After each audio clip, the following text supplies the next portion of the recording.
ચલો ફ્રેમ તો આમ તો બરાબર છે, થોડુંક કદાચ મારું માથું કટ થશે પણ ચાલશે, કંઈ નહીં. હા, તો બહુ દિવસ પછી અમે બંને ફરીથી આવ્યા છીએ અને વિચાર એવો કર્યો કે રેન્ડમ સવાલ એકબીજાને પૂછીશું અને જો કદાચ સવાલ પૂછતા ના આવડે તો ચેટ જીપીટીનો યુઝ કરીશું. મેં આને ખાલી એવું કીધું હતું અને આને પહેલેથી ચેટ જીપીટીનો યુઝ કરી લીધો છે. પણ મને આઈડિયાઝ નતા આવતા તો મેં કીધું કશું બી પૂછી શકાય, જેમ કે ચલ હું તને પૂછું. આમ તો બહુ બધી વખત પૂછેલું છે પણ મને આમ સાંભળવાની મજા આવે છે કે તે મને પહેલી વાર જોયો યાર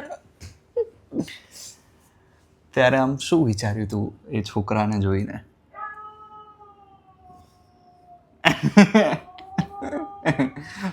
પાછળ કૂતરાનો અવાજ આવે છે એટલે કે હું બોલ હવે. પહેલી વાર જોયું તું ત્યારે વાંદરા જેવો લાગ્યો તો છોકરો.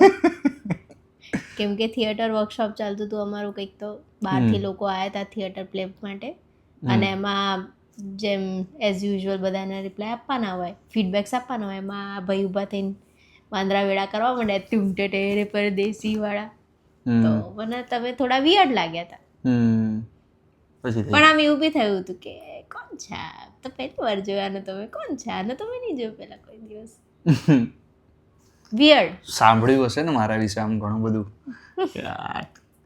એન્કર છે ના. બધી આમ આમ છોકરીઓ કહેતી નથી તને મારા વિશે કંઈ? શું આમ જ્યારે પહેલી વાર, એ તો તે મને જોયો પણ આમ તે મને કીધું નતું ઓલું સીડી ઉપરથી ઉતરતો તો ત્યારે બધી તારી આજુબાજુની ફ્રેન્ડ્સ કહેતી હતી કે હા એ આ તો એન્કર છે આમ તેમ.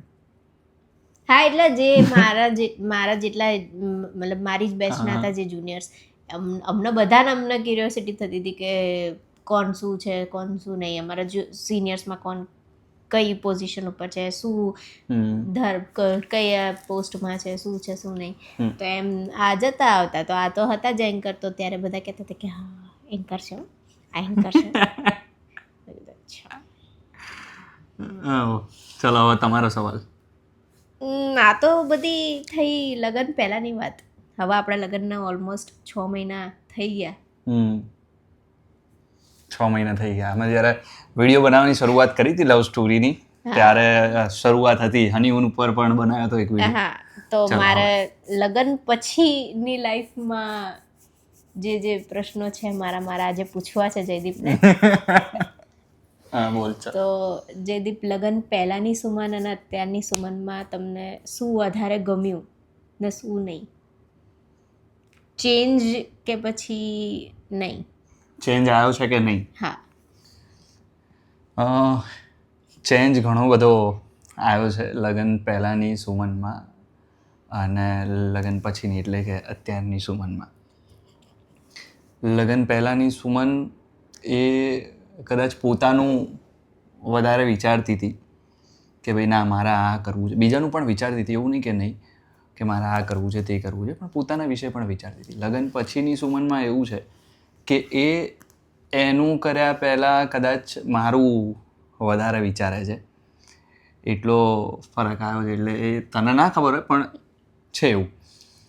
લગ્ન પહેલાંની સુમન ગુસ્સો કરતી હતી પણ એટલો ગુસ્સો નથી કરતી. લગ્ન પછીની સુમન થોડોક ગુસ્સો વધારે કરે છે, થોડુંક આમ કહેવાય ને કે ચીડિયા પણ થોડુંક વધારે થઈ ગયું છે, પણ એ ગમે છે અને એને હું ટેકલ કરી શકું એટલું જ કરે છે, એટલે એટલું વાંધો નહીં આવતો મને. લગ્ન પહેલાંની સુમન વાતે રડી જતી હતી, અત્યારે રડે છે પણ એટલું નહીં જેટલું પહેલાં રડતી હતી. પહેલાં કેવું કે ફોન પર વાત થતી હતી, એક દિવસ કદાચ વાત ના થાય તરત એનું રડવાનું ચાલુ થઈ જાય છે. શરૂઆતના 1-2 મહિના 3 મહિના કદાચ એવું રહ્યું, હજુ પણ અમુક વાતે એવું થઈ જાય તો રડી જાય છે, પણ હવે થોડુંક ઓછું થઈ ગયું છે. એનો ફેસ પર થોડુંક આમ દેખાઈ જાય કે ભાઈ ના હવે રડવા જેવું છે, પણ હવે ઓછું થયું છે પહેલાં કરતાં, મતલબ પોતાના ઇમોશનને કંટ્રોલ કરતાં શીખી છે. પહેલાં આ લોકોને ખબર પડી જતી કે એ હવે રડવાનું ચાલુ કરી દેશે, જેમ કે અત્યારે મને થોડું ઘણું લાગી રહ્યું છે, જેમ કે ના તો હા સરસ ગુડ, રડવા જેવું કંઈ છે નહીં એટલે. તો એ ફરક આવ્યો છે કે હવે ઇમોશનને કંટ્રોલ કરતાં શીખી છે. પહેલાં જેવી રીતે ખબર પડી જતી હતી એવી રીતે કદાચ હજુ મને જ ખબર પડી જાય, પણ એની અંદર બીજું શું ચાલી રહ્યું છે એ બહારના લોકોને હવે ખબર પડવી એ કદાચ થોડુંક મુશ્કેલ છે. આવું છે. બીજું કંઈ? હવે તમારો ટર્ન છે, તમે પૂછો કંઈક. હા તો એ જ મતલબ હવે તો મને સવાલ મળી ગયો. આવું થોડી હોય. ઓબ્વિયસલી છે, સારો સવાલ છે. તો લગ્ન પહેલાંનો જયદીપ કેવો હતો અને લગ્ન પછી જયદીપમાં કેટલો ફરક આવ્યો છે? પ્રેમથી મને જોજો કહે છે, લગ્ન પહેલાં પણ જોજો કહેતી હતી અને અત્યારે પણ જોજો કહે છે. અને એની પાછળનું કારણ શું છે ખબર?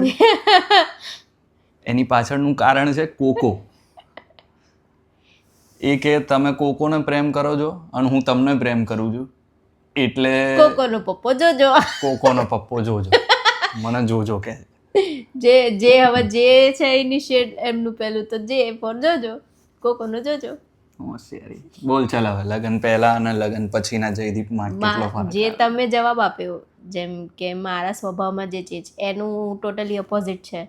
જેમ કે લગ્ન પહેલાંનો જયદીપ જે હતો એ મને બહુ ઇગ્નોર કરતો હતો.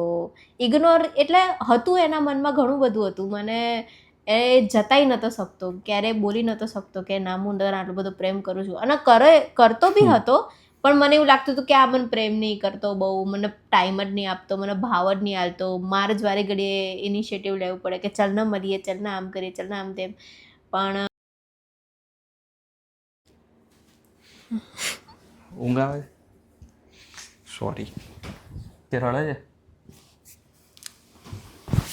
20 મિનિટની ચર્ચા અમે લોકોએ કરી હતી, પણ વિડીયો ખાલી 7 મિનિટનો જ ઉતર્યો છે, કેમ કે ફોન થઈ ગયો તો સ્વિચ ઓફ, 10% ચાર્જિંગ હતું અને મને ખબર નથી. વાગી ગયા છે રાતના 11:15, એટલે હવે અમે લોકો વધારે ચર્ચા નહીં કરી શકતા, કેમ કે બહાર બી બા દાદા સૂતા છે. હમણાં એકવાર તો બાની બૂમ પડી ગઈ કે શું કરો છો, સૂઈ જાઓ એમ.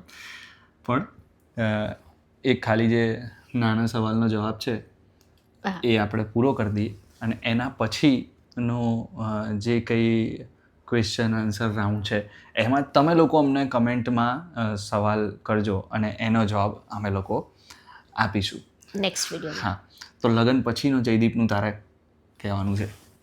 લગ્ન પહેલાં જે જયદીપ હતો એ જ રીતે કે ભાવના આપે, ઇગ્નોર કરે વસ્તુઓને, કે હા અચ્છામાં જે બધી વાતો હોય બધી પતાવી દેતા હતા. એવી રીતે સાંભળીને નેગ્લેક્ટ કરતા હતા કે પછી હા સમજ્યા, બધું ચાલે રાખે એવું બધું. પણ લગ્ન પછી એ માણસ એકદમ ટોટલી ઓપોઝિટ થઈ ગયો.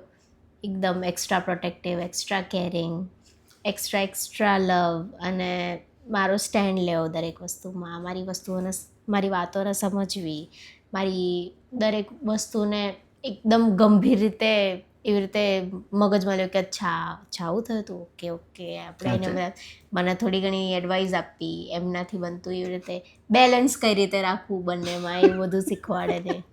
સારા થઈ ગયા હતા એમને મૂળ મુદ્દે. જે પહેલા હતો જયદીપ પહેલામાં અને અત્યારમાં આટલો ફરક આવ્યો. થોડા વધારે વખાણ કરી દીધા છે, પણ ચાલશે. તો આટલા સુધી આપણે રાખીએ છીએ, આટલે સુધી, કેમ કે ખરેખર બહુ મોડું થઈ ગયું છે. પણ તમે લોકો હવે સવાલ પૂછજો. સુમન વિશે પૂછવું હોય તો સુમન વિશે પૂછી શકો છો, અને મારા વિશે પૂછવું હોય તો મારા વિશે, અને અમારા બંને વિશે કંઈ તમારે જાણવું હોય તો પણ તમે કમેન્ટમાં સવાલ કરી શકો છો. અથવા તમે એમનામ રેન્ડમ સવાલ પણ તમે કરી શકો છો કે ભાઈ આવો સવાલ પૂછો, આવા સવાલનો જવાબ શું આપે છે, તો એવું કંઈ પણ તમે કહી શકો છો. તો કમેન્ટમાં તમારા સવાલ લખજો, તમારા સવાલની અમે લોકો રાહ જોઈશું, અને ફરીથી એ સવાલો સાથે સરસ મજાનો વિડીયો બનાવીશું. મળીએ નેક્સ્ટ વિડીયોમાં. મળીએ, ટાટા.